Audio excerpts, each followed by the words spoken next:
This week's reading is from Rays of the One Light, Weekly Commentaries on the Bible and the Bhagavad Gita by Swami Kriyananda. Truth is one and eternal. Realize oneness with it in your deathless self within. The following commentary is based on the teachings of Paramahansa Yogananda. There is a saying in chapter 1 of the Gospel of St. John that would seem to respond with a definite no to the question, can man see God? The saying is, no man hath seen God at any time. The only begotten Son, which is in the bosom of the Father, he hath declared him. Many great saints, however, claim to have seen God. If we ask then, can God be seen, rather than can man see God, the answer is yes, else those saints lied and the scriptures themselves lied. For Jesus also said, blessed are the pure in heart, for they shall see God. The point is, it is not man, this human body, these human eyes that sees God. God can be seen only with spiritual vision, with the eye of the soul. As the Bhagavad Gita puts it in the 11th chapter, thou canst not see me with mortal eyes. Therefore I now give thee sight divine. Behold my supreme power of yoga. With these words, Hari, the exalted Lord of Yoga, revealed himself to Arjuna in his infinite form. Paramahansa Yogananda, in the Autobiography of a Yogi, describes the supernal experience in words more readily comprehensible to modern minds than the poetic phraseology of the Bhagavad Gita. The chapter, An Experience in Cosmic Consciousness, is one of the most inspiringly beautiful in all mystical literature. Here is a brief excerpt. An oceanic joy broke upon calm, endless shores of my soul. The Spirit of God, I realized, is exhaustless bliss. His body is countless tissues of light. I saw the divine dispersion of rays pour from an eternal source, blazing into galaxies, transfigured with ineffable auras. Again and again I saw the creative beams condense into constellations, then resolve into sheets of transparent flame. By rhythmic reversion, sextillion worlds passed into diaphanous luster. Fire became firmament. I cognized the center of the Empyrean as a point of intuitive perception in my heart. Irradiating splendor issued from my nucleus to every part of the universal structure. The creative voice of God I heard resounding as Om, the vibration of the cosmic motor. This, so the great masters aver, is what God is. And this also, they insist, is what we are in our deepest reality. Thus, through Holy Scripture, God has spoken to mankind. Om, Om,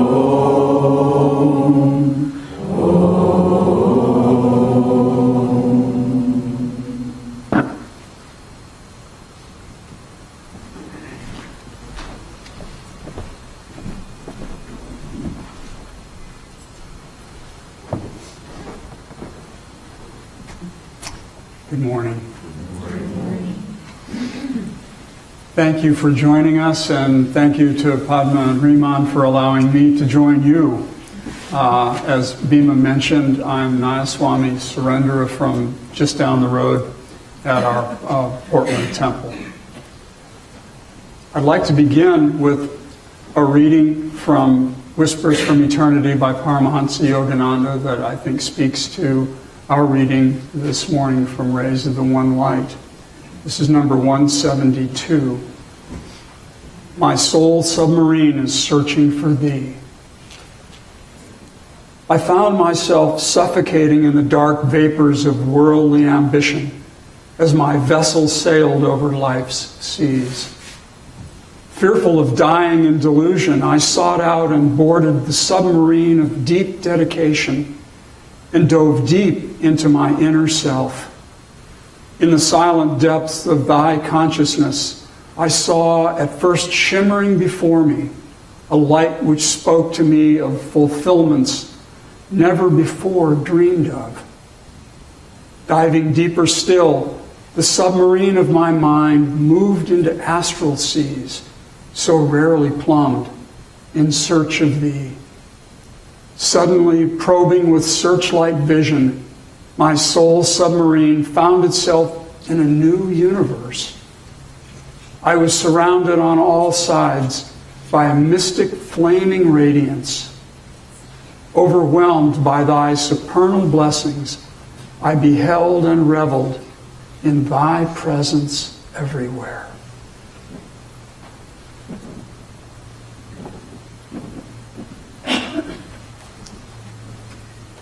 So, can you and I see God? Maybe an easier question is, what can we see? On that subject, the comedian Ellen DeGeneres had a funny interpretation of what we might have seen if we had been present at the time that God created the universe. She said, "In the beginning, there was nothing. God said, 'Let there be light,' and behold, there was light. There was still nothing, but you could see it a whole lot better."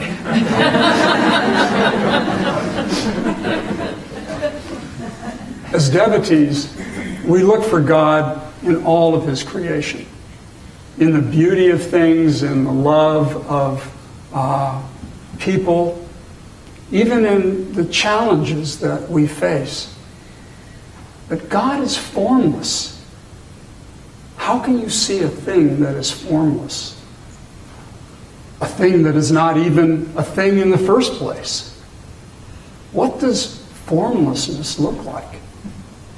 I have no idea. My eyes and my mind can't go there. The trouble is, our eyes and mind are finite and mortal, while God is infinite and immortal. And the finite and mortal simply cannot see beyond the range of their own limited sight and mental grasp. But within us is a bit of that formlessness that makes the experience of seeing God an actual possibility. We are each in eternal possession of an immortal soul. In Sanskrit, it's called the Atman. And when we learn to connect with it, to attune to it, God shows up. Not as a visible experience, but as a knowing. Knowing God is what seeing God is all about. It seems fair to say that the purpose of human life is to reach that state of divine sight in which knowing God becomes an ongoing reality, leading to our soul's freedom from its body-mind identification. That's quite a mouthful for one sentence. But needless to say, we are faced with a rather daunting task that seems to have taken a rather long time already. This whole question of what we are and who we are is a difficult puzzle to unravel. On the one hand, we have thoughts, perceptions, we have freedom of choice, visual input, and a host of sensations which we lump together in an overarching category called our experience. And then our minds segment that experience into a linear timeline, which we perceive as one thing after another. From when we're born to the day that we leave this life, every moment and every event in that moment is immediately succeeded by another. It's all just linear. At least so it seems. As long as we ourselves are in that worldly perspective.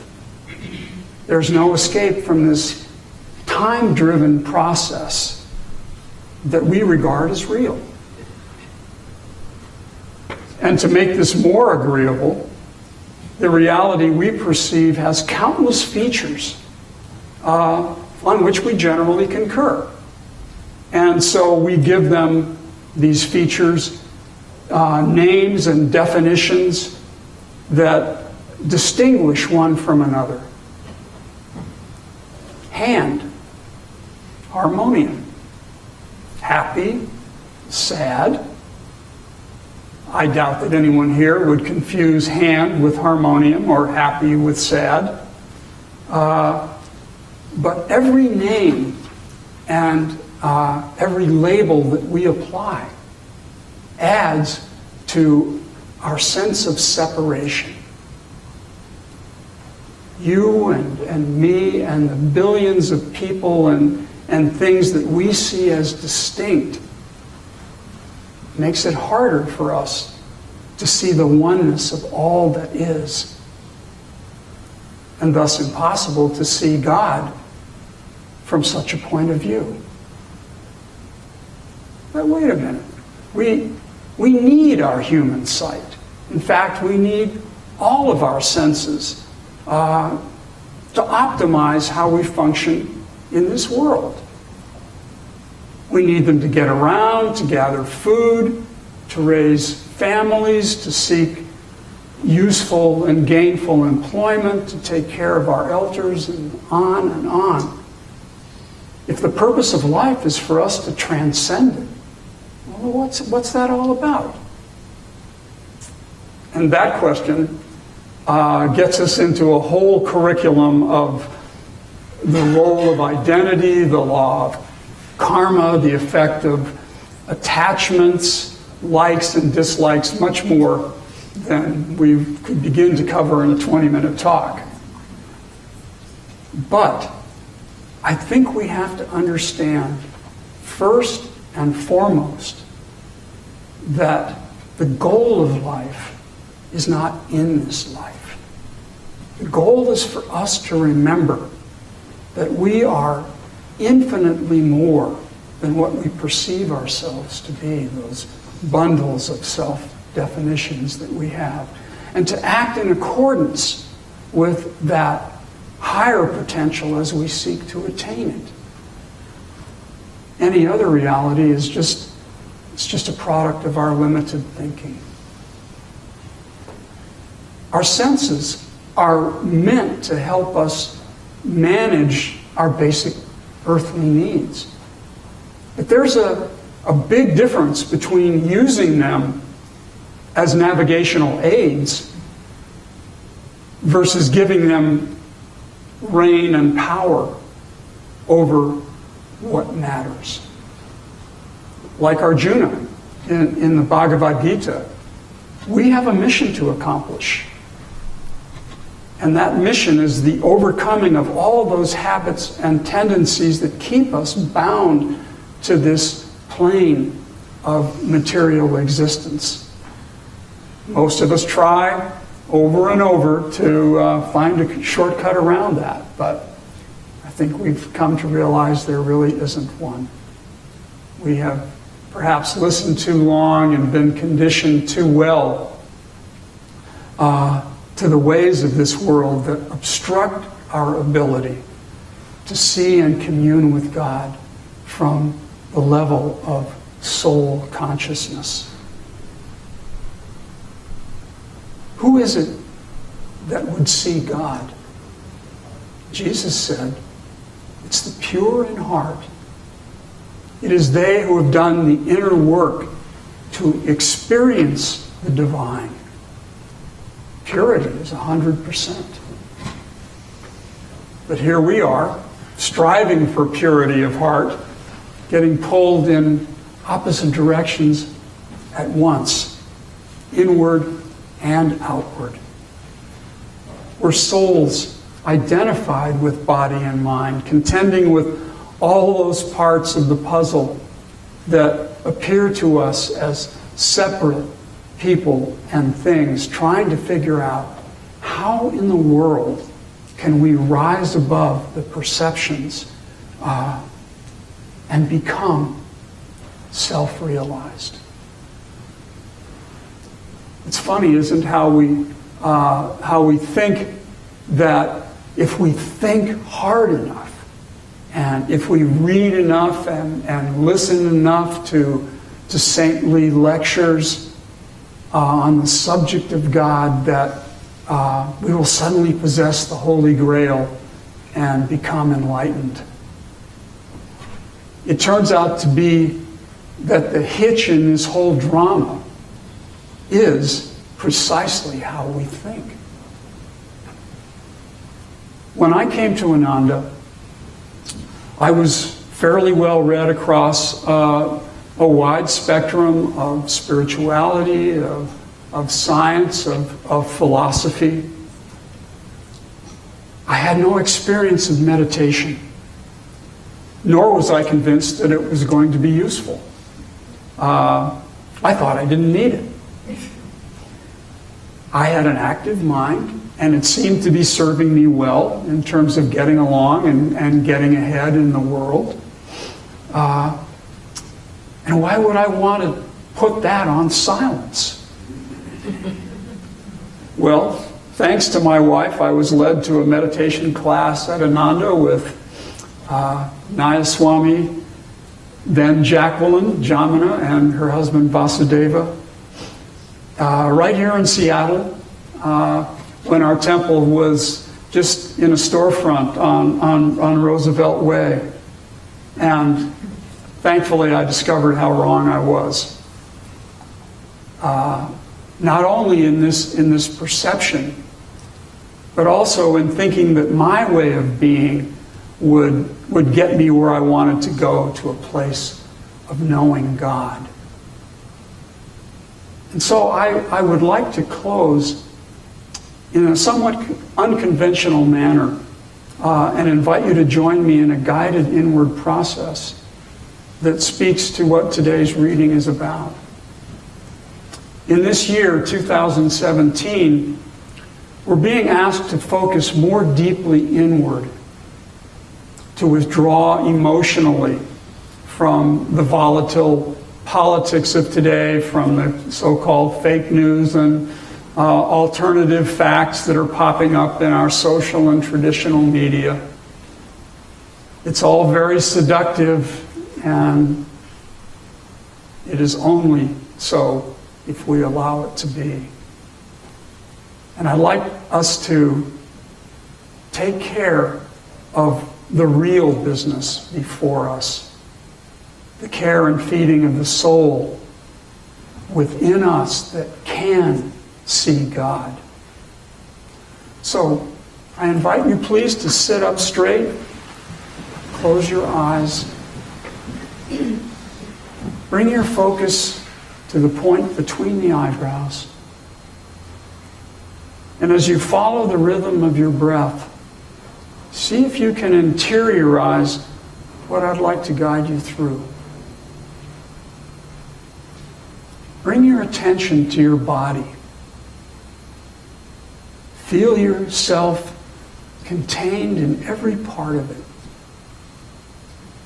Is it heavy, healthy, energetic, or tired perhaps, or restless? Is this body who and what you are? If you are aware of your body, how can you be your body? Surely you must be more. Now think of your fondest earthly desires, the people and places and things that you most want to have in your life. Wouldn't it be so lovely if only there weren't all those other things that often get in the way, causing disappointment and pain? Our lives in this world are a series of ups and downs. But is that who you are? How can that be? If you are aware of your feelings, of your wishes, your worries, your highs and your lows, what is it that is making that possible? Surely you must be more than what you feel.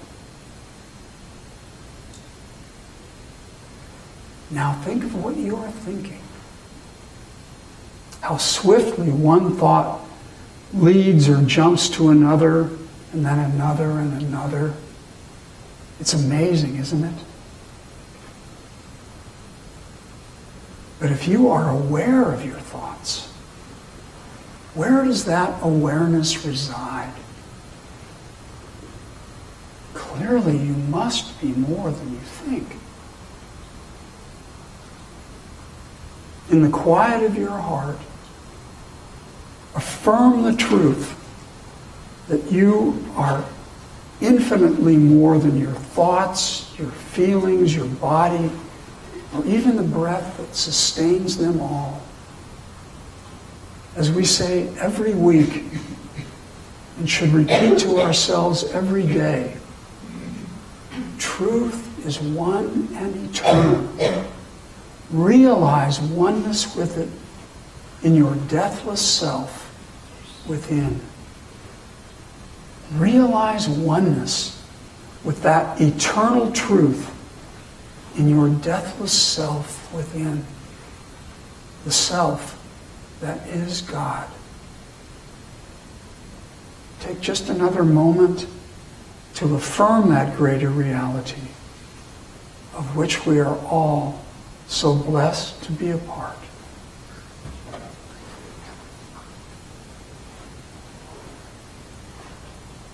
Om Shanti. Amen.